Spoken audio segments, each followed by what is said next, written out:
Hello everyone, Dr. Victoria Skirbo here, speaking to you from the Saiz Transformation Healing Center in Wareham, Massachusetts.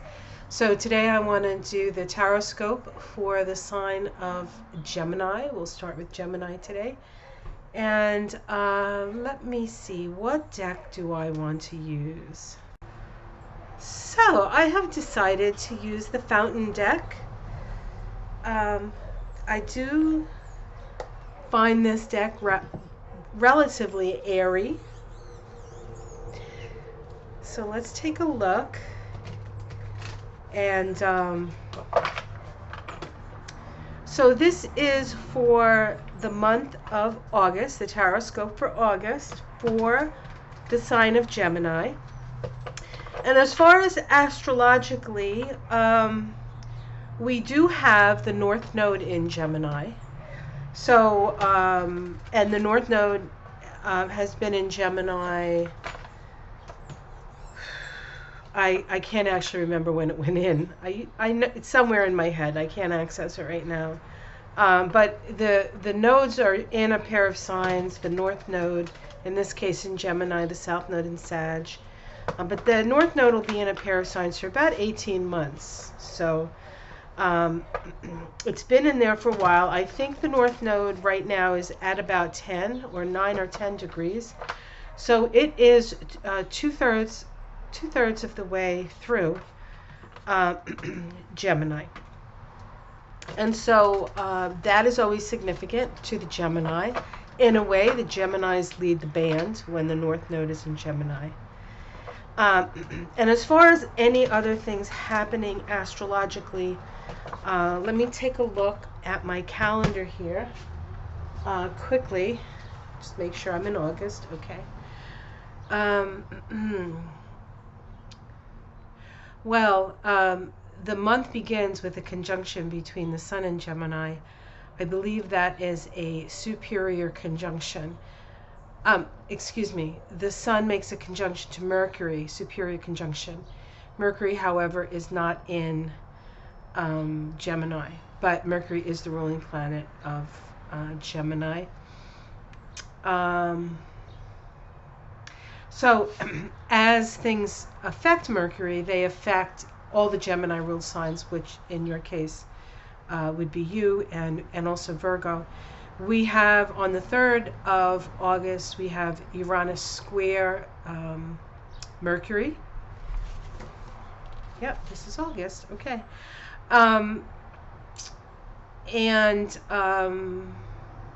Let's see, Mercury at this point, Uranus is in Taurus, Mercury is in Leo. So it's a first quarter crisis in action square. So we'll all feel like we want to take an action on a sort of new inventive idea, but that's especially potent for those Gemini ruled signs, I would say. Okay, let's see if anything else I want to mention here in Gemini. No.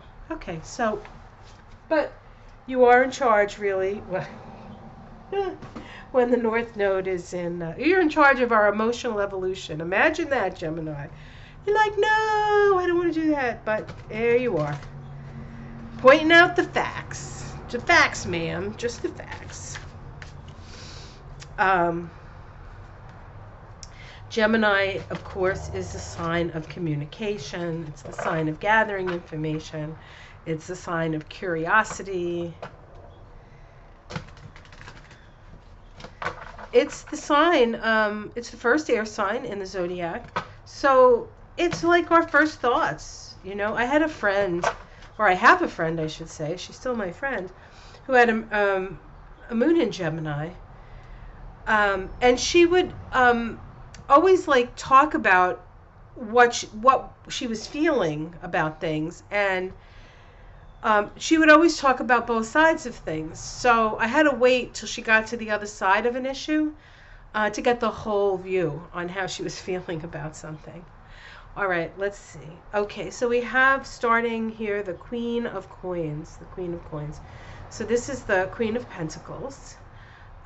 She is a very serene queen, as it were. Somebody who understands the value of things. Somebody who likes to spend time in her garden, as it were, her garden of earthly delights. So that's an awful nice card to start with, Gemini. Let's see what's crossing your garden of earthly delights. The Page of Wands. Messages. So there's a message coming that might rouse you from this sort of, interestingly enough, Gemini, I don't always associate Gemini with the Queen of Pentacles, but you guys are in a space, and in a space that you're comfortable in, and a message comes. The Page of Wands. Underneath it all is the Nine of Wands, saying that you're almost there, guys. You're almost there. Well, what does that mean? What does that mean? Let's see what's in the past. The Fool. The Fool is in the past. You have taken a leap of faith. Perhaps that's why you feel so content with where you're at, because you took the leap, you survived the leap, and there you are. When we take a leap of faith, I think faith is rewarded. Faith is often rewarded. So now, not all leaps of faith are rewarded, because sometimes there's a foolish leap of faith. But because we have the Queen of Pentacles in the immediate environment, I would say that whatever leap you made was a good leap for you. Let's see what's in the sky. The Nine of Coins, the self-made woman. The person who is in the center of their world. They have another sort of energy very similar to the Queen of Pentacles, right? Somebody who's comfortable in their garden. They have their feet on the ground. They still have their head in the air. They're still, aspiring for things. She has her falcon here, who she lets loose, and that comes back to tell her what's going on. What's the skinny on what's going on in your environment. Let's see the immediate environment. The Six of Wands. Six of Wands. This is the victory card. But this is also a card of sacrifice. And so there has been a victory for you guys, but you had to give something up for that. And you may be wondering whether that was worth it or not. Was that sacrifice worth it? On the outside, it looks like you've succeeded, but what was the price of success? What was the price of victory? We have, how it seems from the outside, we have the Nine of Cups. So it seems to the people around you that you got exactly what you wanted. In the domestic situation, we have the Three of Coins. This is people working together for a common goal, but these people are very much experts in their field. So if you have any issues that you need taken care of, I would say make sure you choose people who have a high standard for what they're doing. So if you need legal advice or medical advice or any kind of advice, go to the best. These cards are suggesting that if you go to the best, things will work out for you. Your hopes and fears is the Emperor. This is wanting to be in charge of your own destiny. Wanting to be in charge of your own destiny. And the outcome, the Nine of Swords. So there's a lot of anxiety here. A lot of anxiety.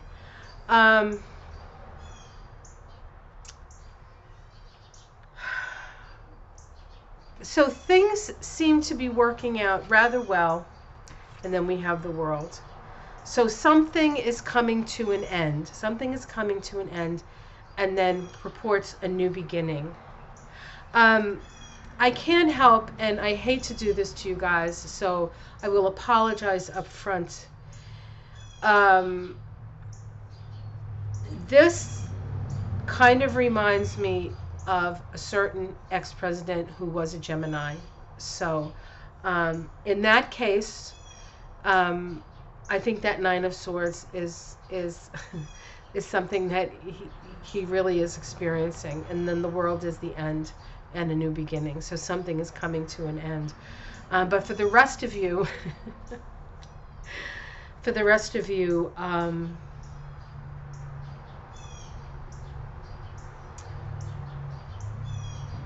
what I would say is your anxiety is unfounded. Your anxiety is unfounded for the most part, unless you happen to be the ex-pres. Yeah, so underneath these cards we have the Knight of Swords, that's taking an action. The Two of Swords, which can be stalemate, and then the Star. So what this says to me is that you have taken an action to break a stalemate, and now you're looking for new inspiration. So what I want to say about Gemini is that you guys seem to have, if I want to say most of the bad stuff is behind you, or maybe the difficult choices are behind you, you've taken the leap. It's worked in your favor. The Nine of Wands almost being there is interesting.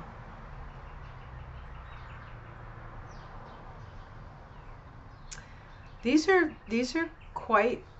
good cards.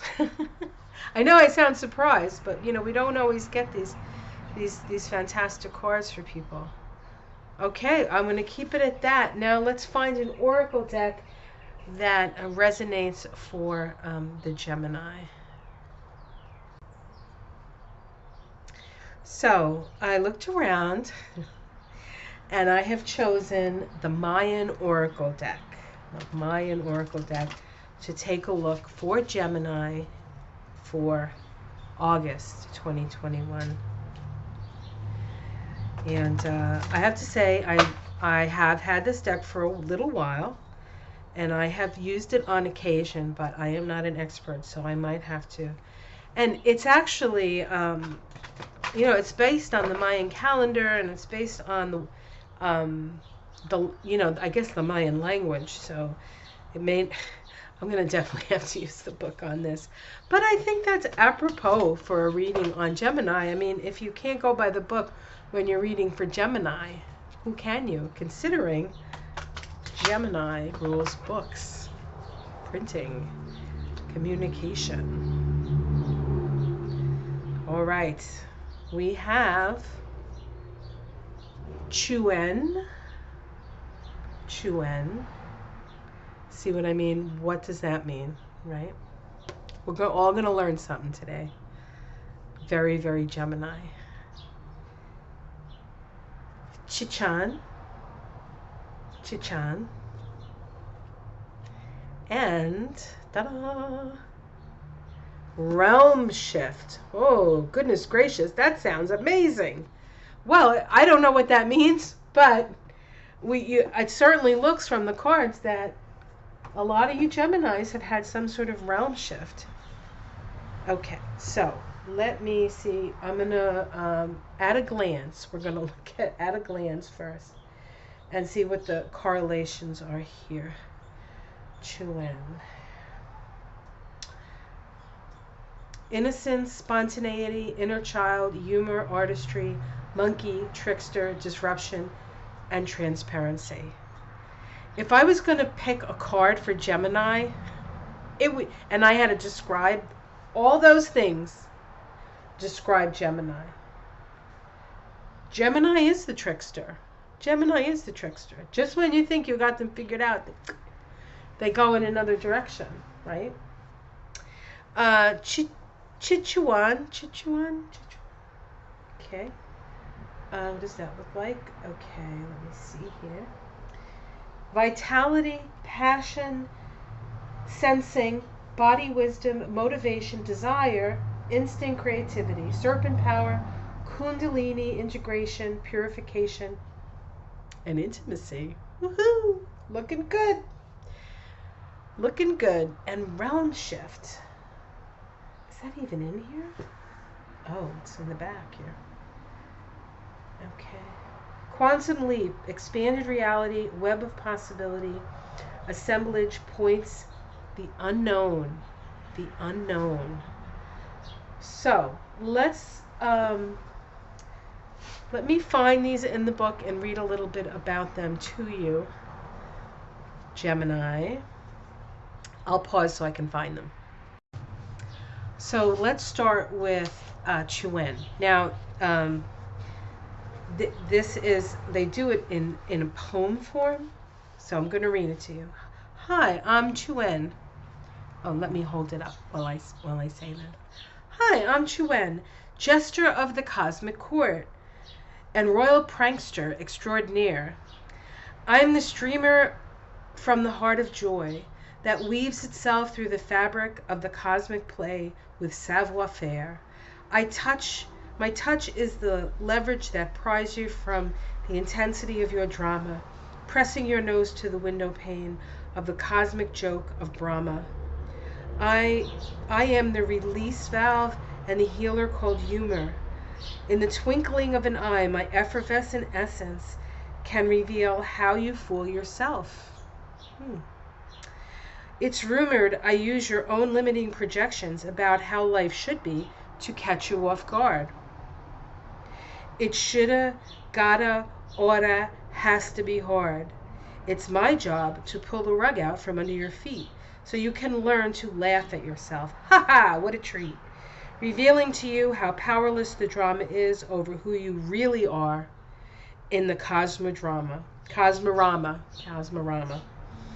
The innocent, trusting, magical child imparts the impunity with transparency given by open hearts, granting entrance to the sacred garden of the once forgotten dreams where the indwelling joy and beingness generate magical crossbeams. Remember that the Queen of Pentacles, right, in her garden? I am laughter, wonder, and delight, a helping of bliss within your sight. As a spontaneous, unpredictable coyote kind of bloke, I gift you with the comprehension of the joke.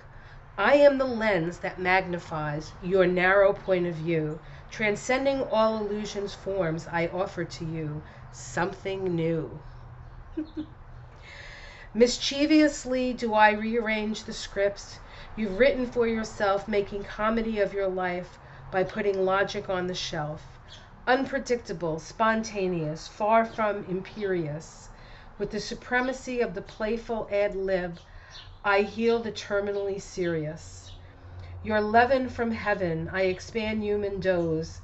I can make the apparent illusion bearable until you're clear enough to make the punchline even wearable. Follow my dancing tracer back to the smile that forms a laughing trinity.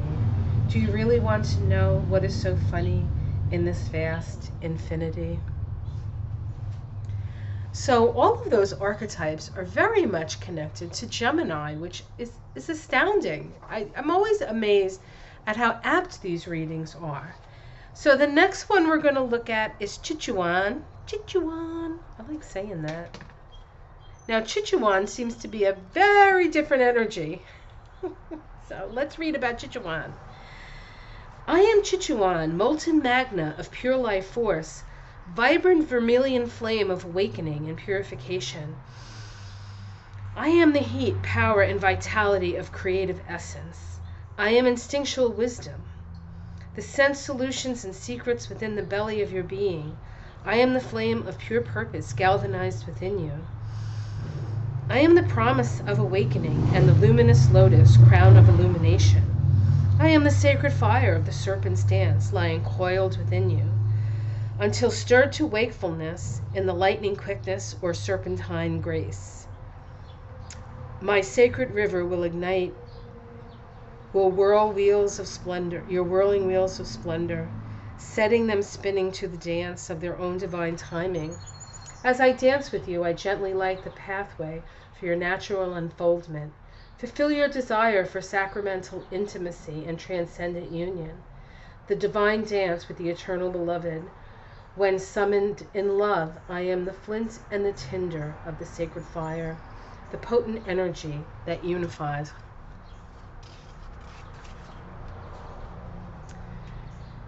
the instinctual passion of beings with their divine nature. It is I who provide the serpent feathers with which to make wings. Open to your enlivened passion. I am the sacred serpent. I am the effluent light flowing vitally through your being that initiates you into the sacred chamber wherein abides the crown of purest love, awaiting like a silken lotus to adorn you. So that is definitely passion. That is the fire, right? The fire that is under the earth, that comes out of the volcano. So there has been quite the transformational process for the Geminis. And then the last card is the realm shift. And this is what it says. Loosen your moorings, journeyer. Make room for miracles and expanded realities. In receiving this lens, you are being asked to take a quantum leap beyond the confines of your known reality. And you and this reality are entering a total shift of realms. Well, aren't you the boss of our evolution, North Node and Gemini people? It kind of sounds like that, right? Because of humanity's mass agreement on how reality is, you have constructed your reality based on fixed belief in such things as restriction, denial, limitation, and judgment. However, when humanity reaches the critical threshold of change in its belief system, reality shifts to reflect that change. Set aside how your realities appear. See the universe as an inseparable whole, one hologram made up of a vast web of interwoven possibilities. You can affect and draw from the energetic field now. You can create the reality you choose. It's very interesting because, I hate to, again, bring him up, but he really does create his own reality. And he does have minions that follow him. So, he is teaching us a lesson about all of this, is he not? He whose name cannot be uttered. Which, of course, is giving him power as well. So, let's not do that. Let's hold the power for ourselves, right? If he hasn't taught us anything, is to hold your power for yourself. He hasn't taught us this, but become whole in yourself, and then you can help others, right? Put the oxygen mask on yourself first. A shift of realms is taking place. At this nexus of time and space, powerful galactic energies are meeting your expanding perception of what is possible. Anything you have defined in a limited way is being transformed. Perhaps you have seen this expanded version of reality in moments of extreme crisis, strong emotions, drug experiences, deep meditation, severe illness, or near-death experiences. After such moments, all things look different, and the potential of all possibility emerges. That is because the assemblage points of your reality have been shaken loose. Receiving this lens asks you to consciously loosen your assemblage points and allow them to remain loose. Take a quantum leap into the fluidity of unfixed beliefs and expanded realities. By flexibly choosing to move into the unknown, a complete and marvelous reordering of your world awaits you. Great news, Gemini! So this is the Mayan Oracle by Spilsbury and Bryner. And it looks like this. Return Path to the Stars. Ariel, Spilsbury, and Micahel Bryner. So that is your message for this month, Gemini. How very, very exciting. Looks like the leaps that you have taken are paying off big time. Have yourself a great month. Like and subscribe. Much love to you all. Namaste.